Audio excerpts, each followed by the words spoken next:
കൂടെ പഠിക്കുന്ന കൂട്ടുകാരുണ്ട്, ബന്ധുക്കളുണ്ട്, സഹപാഠികളും അധ്യാപകരും ഒക്കെ ഉണ്ട്. എല്ലാവരും ഇപ്പോൾ വന്ന് നിൽക്കുന്നുണ്ട് എന്നുള്ളതാണ്. നമുക്ക് അകത്തേക്ക് പോലും വീടിനകത്തേക്ക് പോലും പ്രവേശിക്കാൻ കഴിയാത്ത രീതിയിൽ ഉള്ള ഒരു ദീർഘമായൊരു ക്യൂവും ഒപ്പം തന്നെ തിരക്കും ഒക്കെ ഇവിടെ അനുഭവപ്പെടുന്നുണ്ട് എന്നുള്ളതാണ്. അല്പസമയം മുമ്പാണ് മിഥുൻ്റെ അമ്മ ഇവിടേക്ക് എത്തിയത്. അകത്തേക്ക് പ്രവേശിച്ചത് വളരെ സങ്കടകരമായ കാഴ്ചയായിരുന്നു അത്. അമ്മ ഇത്രയും നേരം ഈ സംഭവങ്ങളെല്ലാം അറിഞ്ഞ് അതിൻ്റെ ഒരു യാഥാർത്ഥ്യത്തിലേക്ക് അവർ ഇറങ്ങിയത് ഇപ്പോഴാണെന്ന് തന്നെ പറയാം. കാരണം നേരിട്ട് വന്ന് ഇങ്ങനെ ഒരു സംഭവത്തെ അഭിമുഖീകരിക്കുമ്പോൾ ഉണ്ടാകുന്ന ആ ഒരു പ്രശ്നമുണ്ടല്ലോ, ആ ഒരു ഞെട്ടലിലായിരുന്നു അവർ എന്നുള്ളതാണ്. വാക്കുകൾ നമുക്ക് ആർക്കും വിവരിക്കാൻ കഴിയില്ല. അത്രമാത്രം വിഷമം അവർക്കുണ്ട്. അവരുടെ ദുഃഖത്തെ നമ്മുടെ വാക്കുകൾ കൊണ്ട് ഒരിക്കലും അടയാളപ്പെടുത്താനും കഴിയില്ല. അത്ര മാത്രം അമ്മയുടെ ഹൃദയം നീറുന്നുണ്ടാകും എന്നുള്ളതാണ്. ഇനി ഇപ്പോഴുണ്ടാകുന്നൊരു നീറ്റൽ മാത്രമല്ലത്, ജീവിതകാലം മുഴുവൻ മരണം വരെയും ആ അമ്മയുടെ കണ്ണുനീര് വറ്റാത്ത രീതിയിലുള്ള ഒരു മുറിവ് ആ വീട്ടിൽ, ആ കുടുംബത്തിൽ, ആ രക്ഷകർത്താക്കൾക്ക് ഉണ്ടായിട്ടുണ്ട് എന്നുള്ളതാണ്. ഒരുപാട് ആളുകൾ അവസാന നിമിഷം ആ കുട്ടിയെ കാണാനായി എത്തുന്നുണ്ട്. 5 മണിക്കാണ് സംസ്കാര ചടങ്ങുകൾ, 4 മണിയോടുകൂടി ആരംഭിക്കുമെന്നാണ് പറഞ്ഞിരിക്കുന്നത്.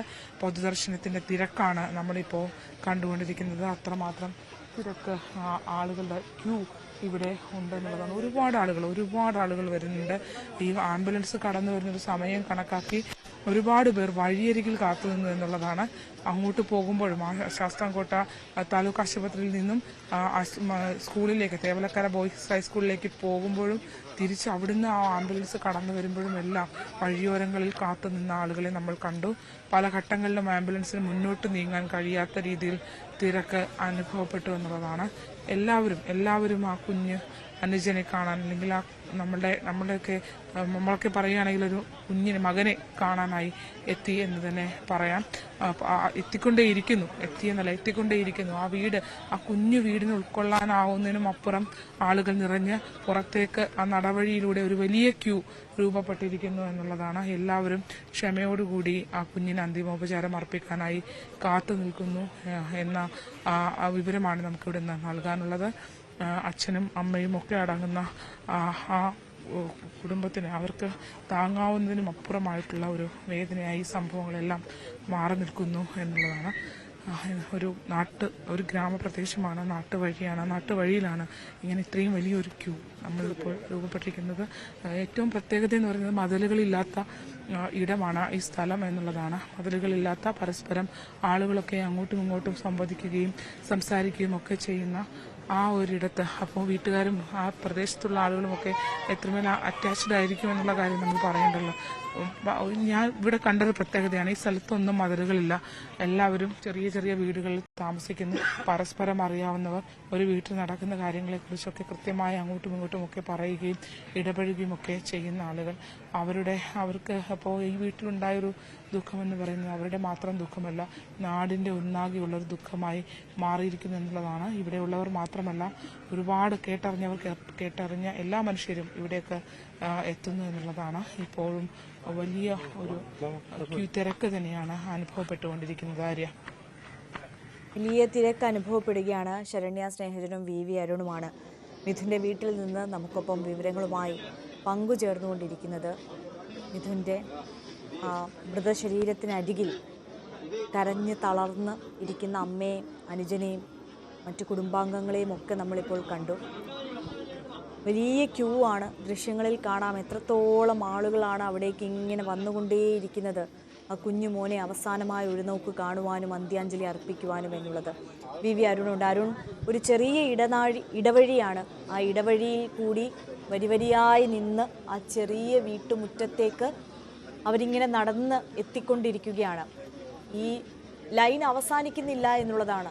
അണമുറിയാതെ ഇങ്ങനെ ആളുകൾ ഒഴുകി എത്തിക്കൊണ്ടേയിരിക്കുന്നു. ഒരു പക്ഷേ നമ്മൾ കരുതുന്നതിനും അപ്പുറം സമയത്തേക്ക് ഈ പൊതുദർശനം നീണ്ടുപോകാനുള്ളൊരു സാഹചര്യം പോലുമുണ്ട്, അല്ലേ അരുൺ?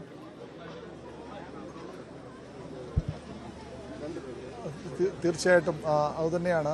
വലിയ ആൾക്കൂട്ടമുണ്ട്. ഇപ്പോൾ ഞാനുള്ളത് ഈ മിഥുൻ്റെ സംസ്കാരം നടക്കാൻ, വീടിൻ്റെ സംസ്കാരം പറയുമ്പോൾ വീടിൻ്റെ തൊട്ടു പിന്നിൽ തന്നെയാണ് വീട്ടിൻ്റെ വീടിനോട് ചേർന്നുള്ള ആ മൺകട്ടയിട്ട് കെട്ടിയ വീടിനോട് ചേർന്നുള്ള ആ സ്ഥലത്താണ് സംസ്കാരം നടക്കാൻ പോകുന്നതിനുള്ള ഒരുക്കങ്ങൾ ഇവിടെ നടക്കുകയാണ്. ഇവിടെയാണ് ആ കുഞ്ഞിൻ്റെ അവസാന യാത്ര ഇവിടെയായിരിക്കും. അവനെ കളിച്ചു വളർന്ന മണ്ണ്, അവൻ ജനിച്ചു വീണ ആ സ്ഥലം, അവൻ്റെ ഏറ്റവും പ്രിയപ്പെട്ട ഇടം, അവിടെ തന്നെ അവൻ ഈ മണ്ണിൽ അവൻ അവൻ്റെ അവസാന നിമിഷങ്ങളും ഇവിടെ തന്നെയാകും. വീട്ടുകാർക്ക് എങ്ങനെ ഈ സഹിക്കാൻ കഴിയുമെന്നതൊക്കെയാണ് ഏറ്റവും ഞെട്ടിക്കുന്ന ചോദ്യം. അവരുടെ കരച്ചിൽ വീട്ടുകാർ മാത്രമല്ല, നാടിൻ്റെ മുഴുവൻ വേദനയായി ഇത് മാറിക്കഴിഞ്ഞു. നാടിൻ്റെ മുഴുവൻ ദുഃഖമായി ഇത് മാറിക്കഴിഞ്ഞു. നമുക്ക് ആളുകളുടെ മുഖത്തൊക്കെ അത് വായിച്ചെടുക്കാം. അധിക സമയം ഇനി ഇവിടെ ഒരു പൊതുദർശനം ഉണ്ടാകുമെന്ന് കരുതാൻ വയ്യ. കാരണം അത്രയധികം സമയം ഈ ഒരു വികാര നിമിഷങ്ങൾ ഇവിടെ കണ്ടു നിൽക്കാൻ ആർക്കും കഴിയാത്ത സാഹചര്യമുണ്ട്. ഈ ഒരു ആൾക്കൂട്ടം മാറിയാൽ ഇവിടെ കൂടെ നിൽക്കുന്ന ആളുകൾ കണ്ടു കഴിഞ്ഞാൽ ഒരുപക്ഷെ ഈ നേരത്തെ പറഞ്ഞ സമയത്തിന് മുമ്പ് തന്നെ സംസ്കാരം നടന്നേക്കാമെന്നാണ് നമുക്ക് ലഭിക്കുന്ന വിവരം. ഏതായാലും ആ അവസാന നിമിഷങ്ങളിലേക്ക് മിഥുൻ അവൻ്റെ വീട്ടിൽ, അവൻ്റെ ഏറ്റവും പ്രിയപ്പെട്ട ഇടത്ത്, അവൻ്റെ സ്കൂളും അതുപോലെ തന്നെ അവൻ്റെ അവൻ്റെ വീടും അത് രണ്ടുമായിരിക്കണം ഒരുപക്ഷെ അവൻ്റെ ഏറ്റവും പ്രിയപ്പെട്ട ഇടങ്ങൾ. പിന്നൊന്ന് നമ്മൾ വരുന്ന വഴിക്ക് അവൻ്റെ അമ്മ വന്നിറങ്ങിയ ആ ഒരു മൈതാനമുണ്ട്. അവൻ എല്ലാ ദിവസവും കളിക്കാൻ പോകുന്ന മൈതാനം. അവൻ്റെ കൂട്ടുകാരുമൊക്കെ പറയുന്നത് അവൻ രാവിലെ കളിക്കാൻ പോയ ശേഷമാണ് സ്കൂളിലേക്ക് വരുന്നത്, വൈകിട്ടും ഫുട്ബോൾ കളിക്കാൻ പോകും. അത്തരത്തിൽ ഫുട്ബോളിനോടൊക്കെ ആ രീതിയിൽ സ്നേഹമുണ്ടായിരുന്ന, ഇഷ്ടമുണ്ടായിരുന്ന ഒരു കുട്ടി അവൻ വലിയ ഒരു നഷ്ടമായി മാറുകയാണ് ഈ നാടിൻ്റെയും കുടുംബത്തിൻ്റെയും. മാത്രമല്ല അവനെ ഈ വാർത്ത അറിയുന്ന എല്ലാവരെയും വേദനിപ്പിക്കുന്ന ഒരു നിമിഷമായി മാറുന്നു അവൻ്റെ ഈ അവസാന മണിക്കൂറുകൾ. ഏതായാലും വലിയ തിരക്കിപ്പോഴും ഇവിടെയുണ്ട്. നേരത്തെ ശരണ്യയൊക്കെ സൂചിപ്പിച്ചപ്പോൾ വലിയ ക്യൂ ഉണ്ട്, വലിയ ക്യൂ. നമുക്ക് ആ ദൃശ്യങ്ങൾ കാണുവാൻ കഴിയുമെന്ന് പ്രതീക്ഷിക്കുന്നു. സ്കൂളിൽ കണ്ടതിന് സമാനമായ കാഴ്ച. ഒരു കുട്ടി, അവൻ ഒരുപക്ഷെ ഈ നാട്ടുകാർക്ക് അതിനപ്പുറത്തേക്ക് ഇപ്പോൾ എല്ലാവരും അവനെ കാണാൻ ഇവിടേക്ക് എത്തുകയാണ്. ഒരു തവണ പോലും അവനെ കണ്ടിട്ടോ അവനെപ്പറ്റി കേട്ടിട്ടോ ഇല്ലാത്ത, അവനുമായി ഒരു രക്തബന്ധവുമില്ലാത്ത, അവനുമായി ഒരു പരിചയവുമില്ലാത്ത എത്രയോ ആളുകൾ ഇന്ന് മിഥുനെ കാണാനായി ഇവിടെ എത്തുന്നുണ്ട്. അതുതന്നെയാണ് കുട്ടി എത്രത്തോളം നാടിൻ്റെ നൊമ്പരമായി മാറി എന്നതിൻ്റെ തെളിവ്. ആർക്കും കണ്ടു നിൽക്കാനാകാത്ത കാഴ്ചയുണ്ട്. ആരും ദുഃഖത്തോടെ അല്ലാതെ ഇത് കണ്ടു നിൽക്കാനാകില്ല. ആർക്കും മറക്കാനാകാത്ത മുഖമായി അവൻ ഇതിനകം മാറിക്കഴിഞ്ഞു. എവിടെയോ ജനിച്ചു വളർന്നൊരു കുട്ടി നാടിൻ്റെ മുഴുവൻ, ഒരു സംസ്ഥാനത്തിൻ്റെ മുഴുവൻ ദുഃഖമായി മാറുകയാണ്. അത്യന്തം